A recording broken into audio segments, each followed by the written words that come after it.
Առանց անկախ լրատվամիջոցների, դիտորդների, փորձագետների փակ դռների հետևում 1 տարի առաջ մեկնարկեց հայերի նկատմամբ Բաքվի դատավարական ֆարսը։ Դատերից կադրերն ու կծկտուր տեղեկությունները դաշտ են նետվել բացառապես ադրբեջանական պետական լրատվամիջոցով։ Իրավապաշտպանը նկատում է, դրանք հաճախ եղել են իրականությանը հակասող կամ առնվազն ոչ ամբողջական։ Այս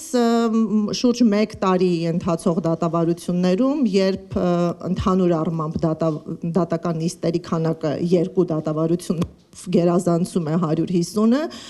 մենք չտեսանք կոնկրետ փաստեր, չտեսանք կոնկրետ ապացույցներ եւ արարքներ այդպես էլ չմնացին ապացուցված։ Այս ողջ դատավարության նպատակը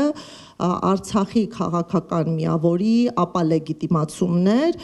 եւ ցուցադրական պատիժը բոլոր այն հայերի նկատմամբ, ովքեր ի նպաստ Արցախի գործունեություն էին իրականացրել։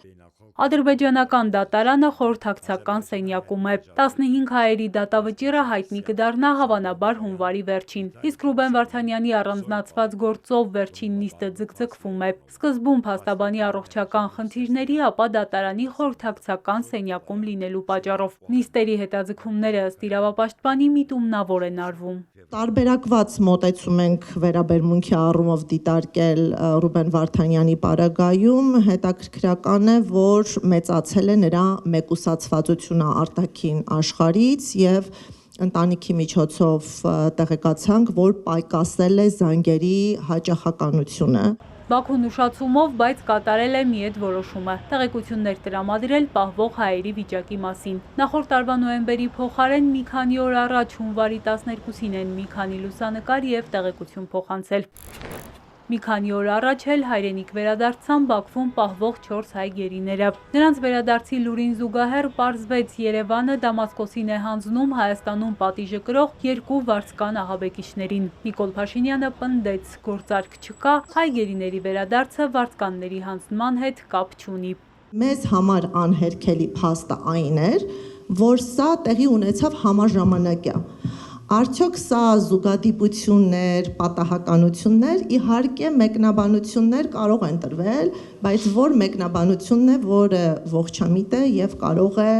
ընկալելի լինել հասարակության աչքերում։ Յուրաքանչյուր հայի վերադարձը խիստ կարևոր է, ասում է Սահակյանը, հատկապես հիմա, երբ սպասված լուրը լսեցինք ավելի քան 2 տարվա դադարից հետո, բայց մտահոգված են մյուս գերիների ընտանիքները։ Հարցնում են, էլ ինչ լծակներ կան Հայաստանի ձեռքում, ինչպես են իրենց հարազատներին վերադարձնելու։ Սահակյանը հիշեցնում է 2023-ին հայերի ձեռքում Սյունիքում բռնված 2 ադրբեջանցի հանցագործներն էին։ Այն ժամանակ շատերը պնդում էին, թե պետք է 2-ին վերադարձնել, թեկուզ 2 հայի դիմաց։ Մենք օրինակ աշխատանք էինք տանում ընտանիքների շրջանակում, նշելով, որ միգուցե պետք է բանակցել 2-ը ավելի դիմաց եւ օրինակ դա համակցվեց կոպ 29-ի գործոնին եւ արդյունքում մենք ունեցանք ոչ թե 2-ի վերադարձ, այլ 32-ի վերադարձ եւ մեր դիտարկումները, որոնք մենք հրապարակային հնչեցնում ենք, հենց միտված է ճիշտ գործոնների համադրմամբ կրիտիկական պահին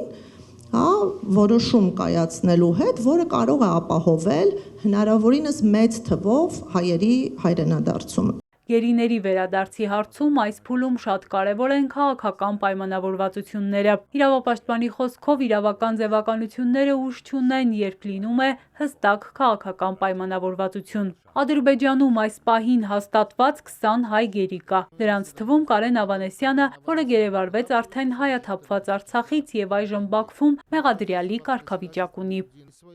Էրմինե Ղարիբյան, Ալեքսանդր Կիրոյան, Էպիկենտրոն։